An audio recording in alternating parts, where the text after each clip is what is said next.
Welcome to Vox Stream, a Kill Team podcast where we aim to help players of all skill levels supercharge their game and separate the signal from the noise. I'm Mark Meyer, joined by Kill Team heavyweights George Pratt and Joe Gallo. We're coming to you from the Triangle region in North Carolina.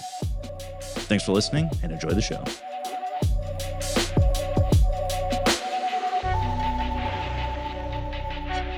All right, y'all, welcome back to another episode of Vox Stream. We have ditched Mark French, and we just have George and Joe on the call with me today. What's going on, guys? What's up, what's up? I just finished my chocolate milk. Hello. Welcome to the new era, folks. October, and almost. A new era, indeed. So we got all the stuff coming out about third edition. I don't know about you guys. George, you obviously had better things to do yesterday, but I spent just so much time yesterday looking at all of it and like just chatting with people on Discord about it. I'm super excited. What's just off the cuff, just like initial thoughts from you guys? Seems pretty good. Seems like it's gonna not destroy what we've got. It's it's building upon the current game as it is, which is what we want. So yeah, big thumbs up for me. Yeah, man. I'm really excited to see this rebalancing of all the teams. I think we might get a lot of the current issues with the game dealt with. I'm really excited. Oh, the terrain looks fantastic. Dude, Volcus looks so good. And I'm saying even that from a gameplay perspective, it looks really good. And yeah, I'm just super excited. I think it seems like the rumors had it right. This is just going to be a soft reboot with a bunch of cool new stuff. The only real thing I'm worried about right now is like what the rules changes are going to be. But even then, I mean, I'll be honest with y'all. After listening to the team talk about it, the team for at GW, it really seems like the Kill Team has a really solid grasp on their game and what the players want. Which is not something I thought I would ever say about something from GW, to be honest. But here we are. They've been killing it with decisions lately, and I really think this is going to be a massive success. And I think particularly the new co-op and solo modes are going to be great for people to get into the game, and potentially even like expand the competitive scene. And the new teams look fantastic. The Vespids look so good. I'm not a Tau fan, but I'll tell you those bugs look great. Oh yeah. Even the Aquilons look very solid. As lately the Imperium stuff being released on the 40k side has not been looking great. So I'm really glad the Aquilons look very solid. And yeah, I'm really excited. I wish it was October already in some ways. Joe, what would you say is like the number one thing that you were most excited about watching the live stream yesterday? I'm most excited about specifically whatever this level of verticality that's being added, particularly the rules for the Tempestus Scions. The drop rules seem really interesting, and also the Vespid balancing of like their glass cannons, but like they all have fly, and they're like you have to like mind control them, which is a very unique mechanic we haven't gotten in Kill Team yet. So honestly, your dudes can't do mission actions unless you spend resources to do mission actions. Yeah, it's super fascinating, the two new teams. So honestly, the two new teams, along with the rules changes, are what I'm most excited about. Yeah. What about you, George? I think the thing I'm most excited about is new missions and the new scouting options. So they showed off the kill count mission or whatever. Kill op. Kill op. That seems pretty fun. And then there's the scouting options, the ones we have, fortify, recon, and I think infiltrate or whatever. Dash, barricade, flip and order. It looks like they switched it to, I think, still equivalent of a dash, but I'm not entirely certain how that works. You just get a reposition action, whatever that means, and then or another piece of equipment. Sure. And that's the other thing. You were getting universal equipment, which is actually fantastic, and something I don't think anybody's talked about. It's like something on the side we've like maybe discussed of like some teams' equipment just sucks and they don't really have equipment to take. That's good. So I think this is a really good way to solve that for some teams where their equipment is just not great. Yeah. Oh, absolutely. I was going to say that that was the thing that from the live stream yesterday that got me the most pumped was the universal equipment. I really like that it's got like, the plastic sprue for it. So it's going to have physical purchase in the kill zone. I think that's really neat and it'll be fun to paint it up, do it your own way, right? I'm also obviously really excited about how this is going to affect the teams, right? There's plenty to speculate on. It's obvious that, there's the heavy barricades and the barbed wire, but there's like this computer that, maybe that gives out an extra APL. Maybe that's just like a once per game comms action. We can kind of assume about like the grenades that we saw, probably frag, crack, stun, and smoke. I've been thinking about it so much in the sense of obviously like the teams that I play, I think about the Gellerpox who have such strange equipment rules as it is right now, and just like how much it would change to like, okay, would you sacrifice a bug to get an extra APL once per game? Would you sacrifice a bug to have a heavy barricade? So many interesting questions. And I've also been thinking about it from the perspective of one of my other favorite teams, the Hearthkin Salvagers. Like so many of their equipment things just kind of are invalidated by the new universal equipment. So like I'm so interested to see what comes out when we talk about the rebalancing of the old teams and how the universal equipment comes into play in that rebalance. That's crazy. There's so many teams they had to rebalance, guys. Like let's be honest, the compendium is probably just straight up out, if I had to guess. Which is unfortunate because that means like unique teams like Custodes and Demons that are not represented by a bespoke team are probably out. Just because I can't. I mean, don't get me wrong. It is entirely possible they rebalanced literally everything, including the compendium. But to somebody's point in Discord that I'm stealing, like this game is needs to have a life cycle of teams that get cycled out. Like imagine if you kept adding 8 armies every year to Big Hammer, it just becomes bloated. So I would be aware of like season 1 teams in I've compendium. got a question. Yeah. Did they confirm that they are rebalancing all the teams? They said rebalancing all. They didn't say rebalance, they said new rules. I know they definitely said something about rebalancing the teams. Because that was mentioned for sure. I must have missed it if they did. Because they. But I was watching it at like 4 a.m, so It was either said on stream or it was in the article. I can't remember which one it was. And also they said that each teams are getting card packs too. Yeah, that's how they're gonna do free PDFs for all the teams, and then they're gonna sell card packs for them. Right, but even just that concept by itself, like let's say we cut out the compendium, that's still like 30 plus teams that they're potentially printing card packs for. Well, okay, let's take out the newer teams because they already have cards of their own. So let's say that that's 25 teams they're potentially printing out card packs for. I'll tell you what, the Kill team must be in overdrive the last couple of months because if they're doing all these core rule changes, rebalancing all the teams, printing these cards, all of this stuff, either the things that we're getting are less substantial than we think they are, and this really is just 2.5, just the stuff we know with very minor changes, and the rules for each team are very minorly changed. Or this is going to be like one of the biggest like efforts I've seen out of a GW team for a game that's already very solid. I think the answer probably is going to lie somewhere in between the two of those, Joe. I think that everything is going to be extremely similar. When we look at what we've seen on the stream, I think it's going to feel very similar. I think the biggest changes that are going to really and truly feel different are going to be the new mission pack, the new crit ops, whatever that ends up looking like. Obviously, the scouting is a part of that. I think that the terms of like looking at the old teams and what's may or may not happen, like what I think is probably going to be some rebalancing, some things get changed a little bit, but for the most part, I think things are probably just going to be, sort of brought into line, like that level of consistency.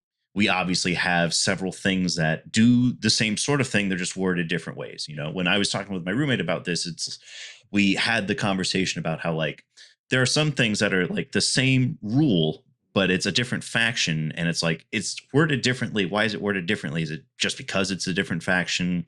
Is it like the left hand's not talking to the right? But you look at those scouting cards and you see that reposition as like a global keyword, and so that's going to be one of the big things that you'll see along a lot of these like older teams that are getting new rules is just those keywords and the consistency of language between everything. Yeah, I did just check the article. The article does say that they'll be touching up the older teams.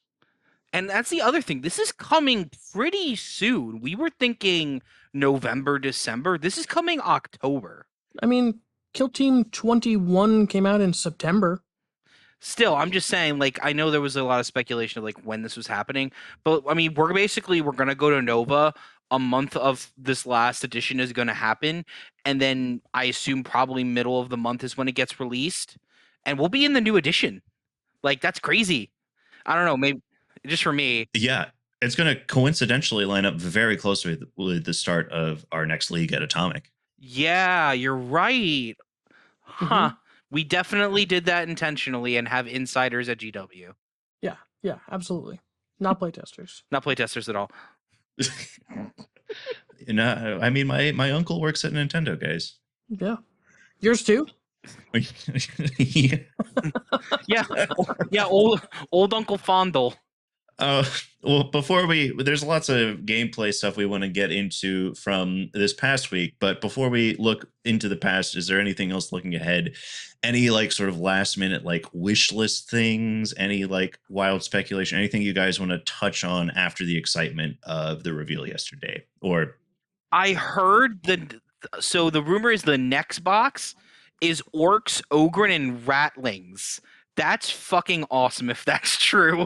And that might be one of the most popular Kill Team boxes ever because people love those three particular like subgroups. Love me Emperor, simple as. I mean, come on, the Ogren boys, bro. And the Ogrens definitely needed a model update, so I would love to see that. And I think honestly, my big speculation, since we were talking about the old teams getting redone, is they're probably just gonna redo all the old teams and just give them different names. Like literally, like if the next box after this is orcs and commandos is on the chopping block, well, there you go. There's your commandos replacement. Phobos might get some other weird space marine scouty folks. Like something like that. But you get my point. Is like they're probably just gonna create effective replacements with new models or like upgrade kits, which would be interesting. it would be crazy to think about it like if the new orc team was structured in a way where you could take your choice of two fire teams and like one of those fire teams was commandos and the other fire team was whatever these new orcs are going to be. That's interesting. Condense them. It does seem counterintuitive to the idea of there's a lot of bloat in teams and we need to sort of scale back on the total number of teams. That's what I'm saying. But it's fun. It's fun. And this is fun team, guys. This is not kill team. It's not points team. This is fun team. Yeah, we're playing fun team. It's interesting because if they did it that way, you would cut down on the bloat and you would actually like tie off one of the biggest complaints people had about this edition, that the lack of list building, right? So like the only couple teams that really like build their lists are like Inquisition. Was that the biggest complaint? Because I think the biggest complaint was nobody understands how obscuring works. Well, I'm just saying one of the bigger complaints I've heard consistently from people is they don't have like that in-depth. Tell them to play Warpcoven. Yeah, the in-depth list building was one of the big complaints, but obscuring is also the thing in the rumors that got cleaned up. Like obscuring was specifically called out, and I'm really looking forward to them just saying something as effective as like visibility from base, something like that. Because obscuring, while I think had its uses, has outlived its enjoyment from me personally. I don't know, man. Obscuring is the heart and soul of Kill Team. That is the depth of the game, is the line of sight system, and it would be totally gone without obscuring. Wow, so to you, what, you don't want to change at all? No, not at all. That's the best part about Kill Team.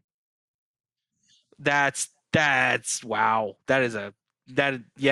Disagree. It's not necessarily that the complaint is about obscuring. It's about non-reciprocal shooting. Yes. It's about non-reciprocal engagement range, those sorts of things. Obviously, non-reciprocal engagement range is ridiculous. We need to get rid of that. Non-reciprocal shooting, I played Counter-Strike, so that's a huge thing in Counter-Strike. Yep. I don't know if we want to compare Kill Team to Counter-Strike. I think it is not an unfair comparison, all things considered. It's also a ridiculous concept because it's not, it's unreciprocal shooting. You can still shoot them. You just have to move to do it. Yeah. Mark puts it succinctly in that he has a gift for finding the right angles to get the shot, and I have a gift for finding the right angles to just not get shot. And I think that is the biggest skill expression in Kill Team with the current line of sight system, is that it allows for that, dichotomy of, am I good at finding shots? Am I good at not getting shot? Mm-hmm. So let's say obscuring goes away in its entirety. I don't think that's going to be the case, but let's say that it does. Where does that leave you, George? I mean, that makes the game way more killy. Like there's less ways to be safe, and so the games are going to be sticking to cover, and then out in the open. Like those are your two options.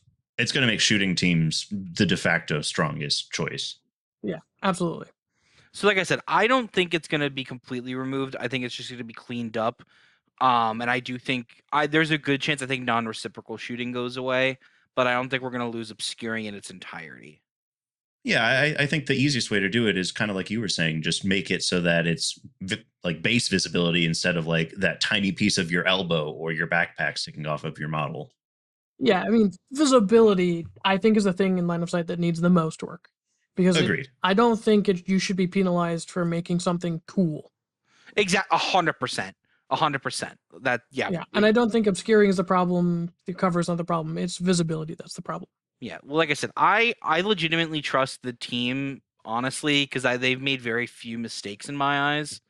Yeah, and you've said it yourself that like game balance currently as it stands is very close to like really, really good. Yes, and I think they know that, and I think they just are going to do very little changes. And like I said, I'm legitimately hyped for the co-op and solo modes, like a lot more than I probably should be. Yeah.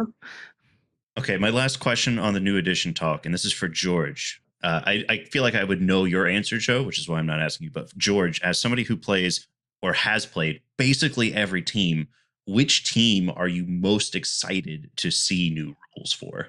I don't know, man. Probably Legionary, if I had to just a shot in the dark. Mark, you actually don't know my answer to this question. I mean, yada yada elites, or No. who would it be? Who would it be? Hand of the Archon. Oh, yeah, that would be Really? a fun one. Yeah. Yes, I loved playing Hand of the Archon. They were so much fun. They are very, very much in my play style, and they need very minor adjustments. And for example, if there's a universal CP or not CP, APL rule, that would solve their problems, especially on Into the Dark. I don't know what mine would be. It would. I'll say Vet Guard. Vet Guard. I love Vet Guard. It's the first team from KT 2021. So let's see how they come out of all of this. Also, Custodes. I definitely want to see how they do Custodes if they do them. Custodes should have 4 APL back. 100%. Not even a question. We tested this. Yeah. Well, I am absolutely off the wall. So excited for the new edition. But there is still lots of Kill Team to play in the meantime. Nova! All three of us are getting ready for Nova, lots of Nova prep, team tournament prep, GT prep. And in the spirit of prep, George, you were at the Victory Comics Kill Team tournament this past weekend. And in your quest for tournament prep, you actually won the tournament. Yeah. It was a fun time. It's put on by Dave Extreme, David Eli, and he did a great job. Super fun. It was a pretty small tournament. There was 12 signups and 3 drops, so it ended up being 9 players. But it was only 3 rounds, so, that was probably what it was going to really end up being anyway. But yeah, for a few of those the people there were prepping for Nova as well. So it was not a cakewalk. Do you want to walk us through some of your games, some of like the critical moments, any like huge lessons you learned along the way? Yeah. So round 1, I played Brood Bros the entire tournament, of course. And round 1 I played Farstalker Kinban on Into the Dark. And that is in my favor, but we played it on the corner deploy Into the Dark map from LVO. So it was the first time I got to play on it, and I frankly loved it. Thought it was great. Yeah. Yeah, I love that map. It's super fun. Mission was secure.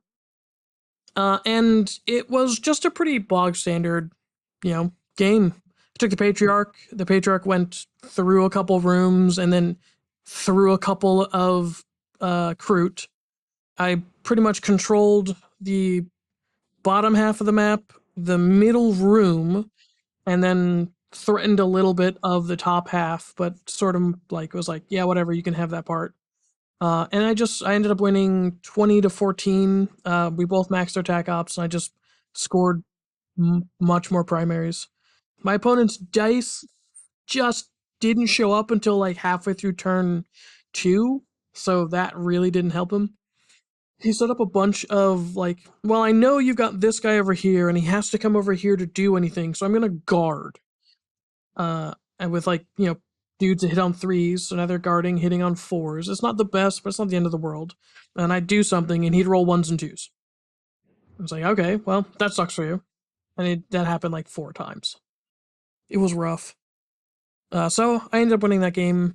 Then I went into round 2, where I played David, actually. He was playing his Star Striders. And it was on one of the Vertigus Australia boards. So it was one of the Australian map pack maps. And it was dense on one side of the board and just open as hell on the other. And it was capture. So because of how open it was, I ended up taking the Primus and the Familiars just so I can move dudes up who have super conceal and won't get shot to pieces. I did a great job in that game projecting threat up onto the mid board. And so when he moved a dude up to capture his objective on the top, or on the mid board, I ran my Knife Fighter up there and then used Ruthless Coordination to just blow him away, and then captured that objective on turn 1. So turn 1, it was 4 primary to 1. Ooh. Yeah. And then I also ran up at the very last activation, I moved, dashed, and tucked my crack grenade from the sapper into another dude, took him off a point, so that's why he only scored the 1 primary. And then I won initiative 2, and I started turn 2 by chucking a dynamite into a group of 3 dudes that was hiding behind a building on the center line. And I did basically nothing to the initial target. I killed his shotgun pistol dude, who's like the linchpin of that whole group, and then did nothing at all to the dog.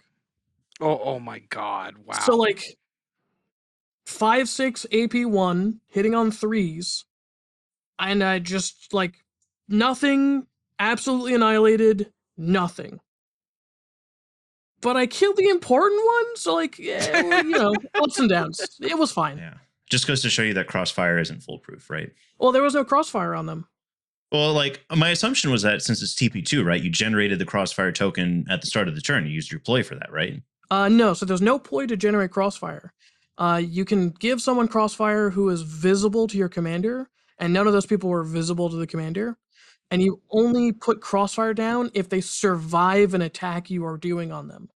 What I'm thinking of is the strategic ploy Uprising, where it's if your operative's order was flipped from conceal to engage to do the attack, Yes. You can basically generate the Crossfire token at the start of the shooting attack instead of afterwards. But you said that you had used that guy to throw a crack grenade at the start of the last turn, so he's probably already on engage. Yeah, he was already on engage. I gotcha. I don't tend to worry about Uprising on Mr. Grenade Man because he hits on 3s.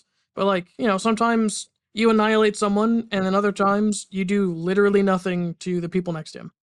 Sometimes it be like that. Yeah, but I was able to project enough threat where anytime he wanted to move someone up, I just removed him from the board. Mm-hmm. And so I ended up tabling him turn 4, but won that game 20-7. Nice. Maxed your kill op. Yeah, I maxed. I only dropped 1 primary point in turn 2. Wow. Which I think sets you up for the epic final battle. Yeah. So I played Bob Fleck? Yeah. Played Jaegers. Man, this was an incredibly tough game. It was so much fun. We played on Into the Dark on another asymmetric LVO board. So I of course took the Patriarch. And I pretty much sent the Patriarch up on one of the flanks so he can handle the flank. Spoiler alert, he did not handle that flank. And it's because I messed up. I let the Patriarch down. We played loot, and I held down my point on the right side. He held down his point just across the way. There's a central point that sort of came under conflict at turn 2, but the bloodshed started happening in turn 3. But it was pretty fine.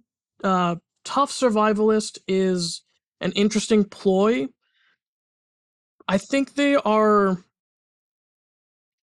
just durable enough where, for the most part, I'm not going to kill a Jaeger in one attack anyway, so I don't think it's particularly useful into Brood Brothers.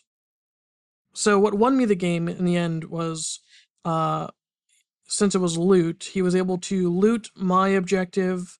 So he scored 3 points on turn 4 because he looted one of my objectives. He looted his left side objective, and I was able to fight a dude in the center and then charge out with my icon bearer onto his middle objective, and that prevented him from looting that. And if he had swapped the looters to loot his middle objective, he would have won by 1 point, because I wouldn't have been able to do anything about it. But I was able to get to that objective, prevent him from looting it, and then loot it myself, keeping parity and primaries on that turn. So that is what ultimately lost him the game, was that activation order change. But what really made it tight was it just lost my mind with the Patriarch. And for some reason, I had my Patriarch behind a door, and he ran up his bombast and shot him 2 inches. I shunted it over to the veteran. Veteran takes 3 wounds. It was incredible. So normally, you would think, okay, time to just rip and tear that room apart. Which is what I thought, which was wrong. What I did do was flip to engage to hatchway fight, because I thought you needed to do that. You don't. So I hatchway fought on engage. I ate an overwatch from a shotgun, which hurt a lot. I took 13 points of damage for no reason. And then I flipped to conceal using another APL. So I wasted 2 APL for no reason. And then took a bunch of damage. What I should have done was mind control the bombast to shoot the guy who was on guard. And then hatchway fight the bombast when he was done, eliminating those 2 dudes. And then I would have, a basically full health Patriarch. I would have taken a crit back, 5 damage. And then he would have only had 2 dudes over there instead of the 3 he had at the end of the game, because I just became stupid. I just did everything wrong. I mean, I feel like what's your opinion on this, George? Do you feel like you get good mileage out of mind control? I've used it once. It was to mind control an enemy Dirge Maw to flame his, I think, a smoke dude. So yes, it was super useful.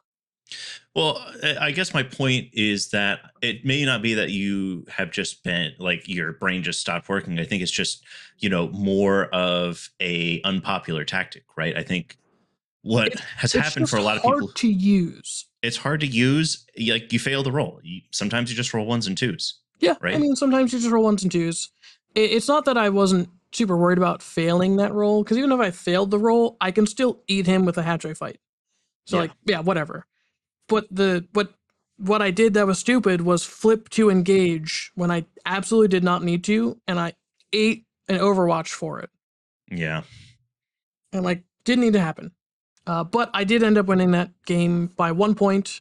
And if I didn't brain fart the Patriarch away, I probably would have scored Militant Leadership. I probably would have been able to just entirely cover that flank, it would have been it still would have been like a 3-point game, but it wouldn't have been a 1-point game. But yeah, it was super fun. It was very close. Yeah, that sounds like an awesome tournament. And it sounds like they use like a really like fun variety of maps too, between the Australian maps and the LVO corner deploy into the dark maps. It sounds pretty wild. Yeah. Yep. They had a Can You Roll a Crit WTC map using the Bandua terrain. Yeah, there's some cool stuff. Oh hell yeah. Well, sweet. Any parting thoughts on that before we maybe talk about a little league action? Yeah, man. Game 3, you get stupid. Just take some extra time and think about stuff. Yeah, you're going to be faded, so it's nice to just slow it down, think through things. Oh, another thing I do want to touch on is in episode 1, since we were talking about the Goonhammer Open, I talked about how I wanted to have a more effective way of keeping track of the game state, and I have found that way. It is the Kill Team Battle Kit website. I use that for every single game in that tournament. It helped me keep track of command points, of primaries and secondaries, and it was super helpful.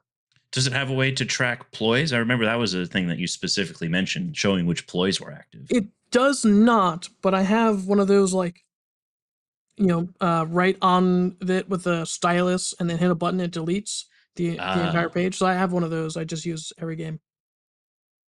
Very, very nice. Glad to see it's all coming full circle. We learned something early in this show and we've acted on it, and now we're fucking paying off, boys. Hell yeah. Yeah, growth. Hell yeah. That's what we're here for. That's what I'm here for. I don't know about you guys. Yeah. I think you guys just like listening to me talk, but I'm here to learn from you guys. I know some people do. Well, I hope some people like to listen to Joe talk, because Joe, you've played Kill Team sometime this week, right? You played Kill Team. Yeah, I did. Tell me all about it. Yeah, for sure. Did you play a league game? I did. Yeah, I played. Well, let me just lay the groundwork here. So this week in the league, we played Loot on the number 2 Into the Dark map, which is Channels.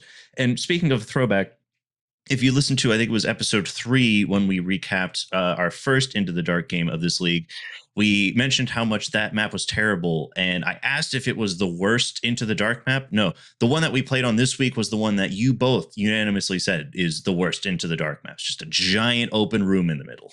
Yeah, hot take. Still the worst ITD map. Yeah, probably. So for me, yeah, I was playing Scott. He was playing Warpcoven. This is a very bad map for him for a couple of reasons. Not only that, George convinced him to take 6 like elite, like go 3 sorcerers, 3 Rubik Marines. I will not have you slandering my good name. I did not convince him. I just said that was the better of his 2 options of either going, maximum Marines or maximum goats. Yeah, well, either way, I'm not sure if it was the right choice overall. It was certainly an interesting choice, and we played a very weird game of Kill Team that was like very. It was just the strangest game of Kill Team I've played in a very long time, and basically, Phobos did Phobos things, opened doors, took a lot of shots, a lot of my dice pretty much were fine the whole game except for 2 key things that ended up happening, but I ended up winning 15 to 20. I took Seek and Destroy. I did Robin Ransack route and the faction tack op where you got to control the objective. And I did good. I basically he kept going on guard with guys, and that was fine. I just kept doing non-reciprocal shooting in that room. And eventually I was able to pierce his armor on some of the rubrics. I mean, them saving on 2s was really annoying, but other than that, I was able to get in some effective work with an incursor. As Scott discovered in that game, Stealth Assault is not just for Reavers, it is for the entire team, which is really good when your combat blades are 3/5, and you happen to get lucky and roll 1 crit. That's 8 damage to a sorcerer's face before anything else happens. And then I just killed a sorcerer outright, which was great. We played a stupid little game on the left side where, ooh, I shot a guy, he went on guard, I was able to drop a smoke grenade, and when he wasn't able to shoot me back, I went initiative. Basically took complete control of that side of the board with my Reaver Sergeant and got my Robin Ransack points. And yeah, it was just playing the game of like, can I kill all the sorcerers before he does his thing? He scored a lot more points than I probably should have allowed him to. I kind of collapsed myself on one side when I didn't really necessarily need to. And in the attempt to take it back, when I took 2 shots at a sorcerer that should have died, he didn't. So that kind of allowed him to get 3 points where he would not have gotten them otherwise. But either way, it was a fun game with one of my favorite people to play with, Scott. And yeah, it was a very weird game. Very odd game. He told me a little bit about that game because I saw Scott at Atomic yesterday while I was playing a makeup league game. He specifically mentioned the play where you were taking a shot, throw down the smoke grenade, nothing he can do in response, but get shot at again. Yeah, it's great. I love the fact that I can just drop smoke on myself and shoot through it. It is one of my favorite things to do with Phobos because you literally can't respond to it. Yeah, it's a very good technique, and it's one of the few ways that you're able to protect yourself as Phobos. It's part of the reasons why I'm picking Phobos over Nemesis Claw. Which is, I think, interesting for this game in that Channels is a really shitty map and requires teams to move dash up to those doors on the left and the far left and far right side have doors on the center line. And so in order to get up to them, you need to move dash and then open it. And so most teams can't do that, except Phobos, when they pop Vanguard, can move to it, open the door, For and free. shoot. For free. Twice. Very important. They could do it for free. Yeah, so pop Vanguard, pop Ultra Discipline, open that door, kill 2 enemy models. Scott did something interesting though. He took and so he didn't take a barricade in the middle room, which I thought was insane. But he used the heavy door on the left side for cover. Yeah, I told him to do that. I was like, that's stupid, and that's why I really hope visibility is drawn from the base from here on, because that. Anyways, well, your cover is drawn from the base, so that's not going to change. No, I know, but I'm just saying it's the fact you just hide the door being covered is just a weird. It's one of those weird discussions of like, when is the door relevant, when is the door not relevant. See, I really like that. That feels like an action movie, taking shots while hiding behind a door. Yeah, is door open? It is cover. It just is cover in the way that it lies. Yeah, I mean, fair enough. And then next week I'm playing Mr. Zach with his cops. Oh hell yeah, that's gonna be a fun game. So this week I played 3 games in the last 4 days. 2 of them were league games, one of them a makeup. So I played this week's league game. I played it Wednesday in the early afternoon with Trevor. It was on that ITD map Channels we just talked about, and it was a pretty quick and brutal victory for me. I got initiative in Turning Point 2. Turning Point 1 was a lot of staging. He took the Mind Layer and the Saboteur and basically used them to effectively secure both of those flank rooms on his side of the board, which I think was a really good use of the mines and such. I did, however, find it a little bit curious the way that he had units positioned in the center room. George, before that game, you had I came to this idea independently, but you had also mentioned it, so I wanted to give you credit here as well. The idea of just, as Gellerpox, it being so important to sort of control those flanks on the side. The way that my models were positioned was on the right side. I think it was the Flesh Screamer and Volgrar positioned at one of each of those doors. On the left side, the Bloat Spawn was at the door, and then the Lumberghast was kind of held back a little bit, mostly to probably play into the flank room if I needed to, but also just in an unsure position, more or less. But once I got initiative, I was able to basically kill a Marine with each of my first 2 activations. I think Barge was pretty important there because Barge is an extremely good ability. What he did was he used Omni Scramble on the Bloat Spawn, which was a good thing because I was in a position to double charge. So he blocked that activation. I ran in with the Flesh Screamer and had to use a fight twice to get a kill, but held somebody else up in combat.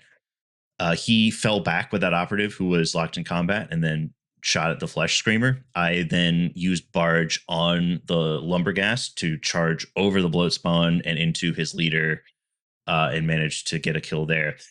To Trevor's credit, I rolled really well. He rolled really poorly. He rolled a lot of 1s and 2s on some Phobos attacks, and that just feels really, really bad. He got the Flesh Screamer down to 2 wounds, I think, in, I want to say, his first like 2. Yeah. So in his first 2 activations, I think he managed to get the Flesh Screamer down to 2 wounds because he used the operative who fell back, and then he used his comms to do another shot with that operative. I think your opponent cheated then, because the comms can't make an operative do a thing they've already done. Well, it was an Overwatch shot, I think. Either that, or I think actually what happened was, I don't think that's how he did it, because he used the comms to do an Overwatch shot in the first turn, but not in the second turn. I think he just moved his comms back so that he wasn't in immediate danger, and then shot twice with the comms. And then that got the Flesh Screamer down to 2 wounds. But then it took 4 additional shooting attacks, I think, to subsequently kill the Flesh Screamer. From 2 wounds? From 2 wounds. That's brutal. It might have been 3, but it was astounding. Yeah, one dice goes through, kills him. No, like, that's crazy. Yeah, it was unbelievable. Certainly one of those moments where like my dice are rolling really well and I feel kind of guilty for it. I'm like, I feel like he shouldn't be alive. He should be dead. I mean, 5 I feel no pain, man. What are you gonna do? Did he take deadly shots at any point? I don't think so. I think Really, I'm interested. So he took the comms, the mine layer, the saboteur, and what else did he take? he took the comms, mine layer, saboteur, veteran, marksman, and I don't remember if it was an incursor or an infiltrator sergeant, but his sergeant was also a ranged op. Interesting. So he was probably trying to set up the detonate with the saboteur with the commsman. That's interesting. Well, so like I mentioned, his comms, or rather his saboteur, who has like the plant mine, not the proxy mine. Yeah. Like I said, he was using it to try and effectively control one of those flank rooms, like protect that room from people coming in. Where did he put it? In a position to cover the door and to cover basically any sort of approach on him that wasn't through the center room. I'll be honest, on that map, you might need to do the saboteur mine suicide thing, because like if you don't want me asking, how were you stacked in each room, like amount of operatives? So I had in the center room a mutant and a glitchling, and then everybody else was pretty equally balanced on either side. Would you say they were probably within 3 inches of each other? I think that if he chose to do a suicide blast with the saboteur, he probably could have gotten a pretty effective blast into the room that was closest to him. I don't know how much damage he's going to do to a Hulk, but yeah, he probably could have killed a couple sludge grubs, maybe a glitchling or 2. I think that he probably could have gotten 3 small dudes at least. Sure. Yeah, I mean, that's the thing, is I would have had to see the layout, but I think the value of locking a Hulk in a room, like while killing all the guys that could potentially open doors, is just massive. And I think it's worth it. And even the small percentage chance you actually survive that attack, and then your guys now have to deal with him and can't leave him there, I think is personally worth it. Well, it's really funny you say that, because on Friday I played against James, who we mentioned on the last episode. He also played Phobos. We played on open board, and it was a very interesting game because I felt like I wasn't playing particularly aggressive, but I do feel like I was playing with the same kind of aggression that I would on like an ITD map, where I'm staging probably a lot more operatives up the board early in the game than I might be wise. And he did do the suicide sabo. Like, I got the first activation in turning point 2, and I used it. He got a really good Omni scramble on the Flesh Screamer, who was in a position to charge up on 2 shooting dudes.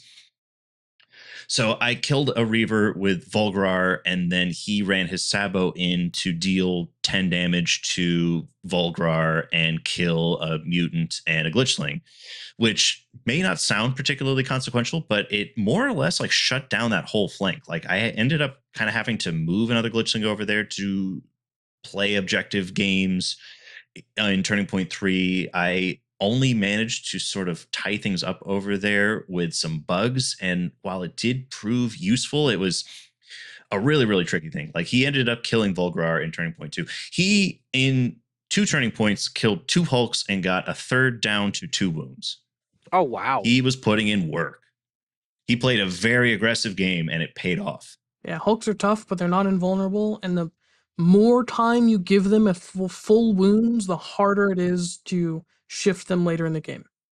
So we tied that game. I should have lost that game. Let's be honest. I should have lost that game. We tied that game. I made a desperate gamble on Turning Point 4. His veteran was alive on 2 wounds. And I charged it with a glitchling and rolled a 6, which was a 3-point swing because I revealed Robin Ransack and got a route kill. That's amazing. I did in the Victory Comics tournament. I also revealed Robin Ransack on my Psychic Familiar. Oh my god! I was like, this feels wrong, but it Robin is. Ransack. It is. That should not happen. I'm sorry. That's so fun. I maxed it. Yeah. Like we thought that he would be able to still win the game and shoot, but he didn't take Vanguard that last turn. He took shoot twice, which I still think was probably the right choice, because if he didn't kill like the Hulk, who was an imminent threat, the one remaining Hulk, if he didn't shoot it and kill it, it was probably going to, like, I would have definitely scored Robin Ransack with him. He would have ran up and been fine. But he played a fantastic game. I want to be sure to give him his roses. And I also want to be sure to give Chris his roses. We played a makeup game yesterday, which was Saturday, and he played Kasrkin, which I feel like is just a really, really tough matchup for Gellerpox on the open board. And let's also give him his roses because his models are absolutely stellar. So that game was pretty tight. I think in response to the game I played on Friday, where I felt like I pushed up a little bit too hard early in the game, I really was kind of hanging back in base to the point where he did get like a pretty good Melta shot off when he won the initiative in Turning Point 2. But after that, it felt like he kind of ran out of things to do early in TP2, which I think, it was definitely a testament to Gellerpox's ability to stall and wait for good moves. Yeah. And Kasrkin are especially vulnerable to just stalling them out. That's interesting. I hadn't heard that opinion on the team. What makes you say that, George? So Kasrkin are a team of bolters that hit on 4s, but like besides their gunners, they're just bolters that hit on 4s. And so if you can just sort of wait for all of his dudes, especially the guy who's like, no obscuring, gives out 2 APL to people, and then from there, if they don't have a plan for that APL, or if you don't give them useful stuff, like if you retreat from the people with APL, they can sort of just wander around the board with nothing really to do. They can position, but then they don't want to get charged because they're bad in melee. Mm-hmm. And so they sort of want to be able to control space, but they're not very good at controlling space. They're good at clearing people off of space, but they're not good at actually controlling that space. I think that that's largely true. I think that they do have the tools. Obviously, they've got their mine, their Meltamine, which is really strong, but it's one of those things that's strong against almost everybody except for Gellerpox, who can just fly a bug in and proc the mine. Yeah, and the mine dude only has a pistol. He doesn't have a full range gun. The thing that ultimately sealed the game was he didn't do enough on Turning Point 2, and I don't think that's necessarily like he wasn't aggressive enough or anything. I just managed to hang back far enough to not really give him much to do. And I was able to, when I won initiative Turning Point 3, I was able to get a double charge on his sniper and his plasma gunner with the lumberghast, which is just so deadly against 8 wound or less models. Yeah, D3 wounds. Oh, did I roll a 2? all right, I hit you with blessings up, you die, I don't roll dice. I fight twice, I hit you with a dice, I don't bother rolling, I'm gonna get blessings, you die. Yeah, it's so good. Yeah, only needing one hit and then not even needing to roll necessarily to get that hit is insane. But I mean, it was tight down the end. It was certainly a matter of I was not in a very good position to score objectives at the end of the game because I think he ultimately killed a lot of my Hulks too in Turning Point 3 when everybody was kind of finally out and on the board. Oh, but it was a fun and exciting game, and he's a fantastic dude, great sportsman. Love playing against Chris. Yeah, my makeup game is against Chris. Hell yeah! Is that on? That's on the ITD map. Yes, it's gonna be on fucking channels. Which, oh god damn, I'm so glad they can't reposition on turn 1, because that would just be brutal for me. Well, speaking of brutal, we've got a brutal matchup next week between you and me. We're scheduled to play our league game next week. Hell yeah, we are. It's going to be really fun. Some Gellerpox versus Brood Brothers Slaughter, and it's on corner deploy, so we're both dreading that. Me more than George, but man, it's going to be fun. A true test of skill. Yeah, I gotta knock you down from your undefeated. I have to reclaim my title that was taken from me by Nick, who then transferred it to you because you beat him. Mm-hmm. And that's how that works. Don't think about it too hard. Yeah, I'm not going to think about it too hard because for me, it's like you're not like a boogeyman to me anymore because I have beaten you, but I haven't beaten you in league play. And our last league game, it was Hearthkin versus the Felgor Ravagers, and I got the shit kicked out of me that game. Felgor real good. I play melee teams, so it's funny. I remember like when they did like the most recent balance for Felgor, people were like, "Oh, like what is they changed this dice ploy? Like what does that do?" And I'm like, it lets you double retain, so you can just block a crit in shooting. It was so good before. Felgor's still real good, even with the nerfs they have. The play of the game in that particular game was I shot a Felgor twice in 2 subsequent shooting attacks where I landed 2 crits because you had a shit ton of grudge tokens. So I shot you, had 2 crits. Oh, this was the fucking Mangler in cover on the Octarius terrain. Yeah, so you were in cover, so you got a cover save, you got to double retain, and then you rolled a 6, and then I shot you again, and you did the exact same thing again. You double retained just gotta roll a 6, no big deal. Oh, a 6! And he did it again. I was like, I'll roll another 6, I guess. And then it was buck wild. I was like, oh, that might win me the game, actually. What's happening here? It was an outstanding move, But just roll 6s. You win. Just roll 6s. You heard it here first, folks. Well, shit, we talked about a lot of awesome stuff. Still super excited for 3rd edition on the horizon. What do you guys want to touch on before we get out of here today? Just I'm excited for Nova. It's gonna be a ton of fun. In a weird way, and this was not planned by any of us, it's gonna be a weird kind of send-off for all of us for this edition. Like the last big hurrah before we do, whatever's next in this game, and then this league will kind of be a good way to capstone that and kind of celebrate with everybody, everything we've created in this community and, help hope for the future it gets ever bigger. And in a very serendipitous way, it ended up being that way. And it sometimes the universe just comes together. And I'm really happy with like what we built here at the podcast, with here at the community. And I'm happy to send this edition off with some of my closest friends. Yeah, man. I'm excited for Space Marine 2 coming out September 9th. Oh my god, dude, don't even get me started. All of us are going to be playing that so much. Oh my god, I'm going to ejaculate. And it's crossplay, so we can all three I know! That's the we should do that. We should absolutely do that. We should absolutely. I'm excited for the multiplayer PvE and PvP. I played so much PvP in Space Marine 1 that I got so good as a tactical marine at stripping armor with a storm bolter and then switching to the bolt pistol to one-tap headshot. Oh, so good. And it looks like it actually has depth. That's the crazy part. Like, the parry system is not just a parry. It just, like, it actually requires a level of skill to do, which is great. The graphics look insane, and also I agree with you, George. Like the thing that really, like, I'd seen some stuff, and I was like, yeah, it looks kind of cool. But then, like, I saw like the co-op PvE missions. I was like, damn, this is it. This is fucking awesome. No, I'm in. Yeah. The only thing that I agree with you, Joe, that I'm like really excited for Nova and like the end of the league is sort of like a way to sort of, you know, a final hurrah for the second edition of Kill Team. I'm also really excited for the first monthly tournament in the Triangle in September, which is also going to be a really fun way to send out second edition. Yeah.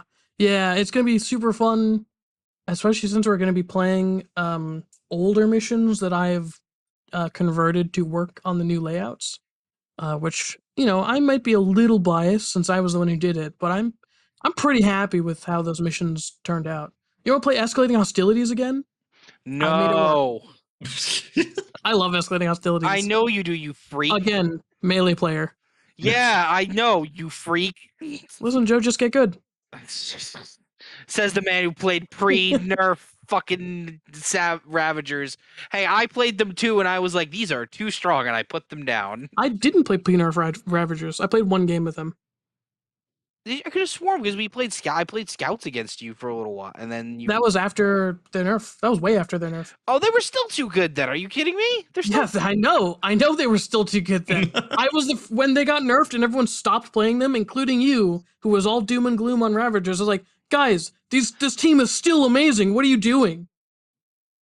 I think that was me covertly just being like, I'm not gonna like. I was doing way too good with that team, and I felt bad. I think a lot of people were relying too heavily on Frenzy and not like playing it as though Frenzy was a nice bonus. They were playing it as Frenzy is the thing that makes this team, which to be fair, it was. Oh yeah, certainly. I think so. I mean, it's just maybe I'll pick them up again. We'll see what this new edition looks like for melee teams, because I have a funny feeling that we might be going into another shooting meta, but we'll see. I think it depends on the train. Train looks good. I think it'll be fine. Yeah, I think the train looks very good for like heavy, like enough heavy and stuff in the middle, which is nice. Just buy another heavy barricade. Look, if we learned anything here today, it is get good, roll sixes, and keep playing fun team. So yep, exactly. With that, and we're about to put the kill back in Kill Team with kill ops. I prefer fun team. All right. Well, peace. Yes.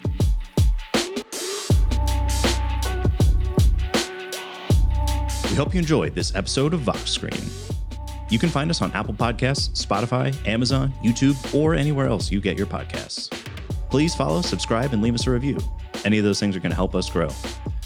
Thanks for listening, and we'll be back soon with another episode.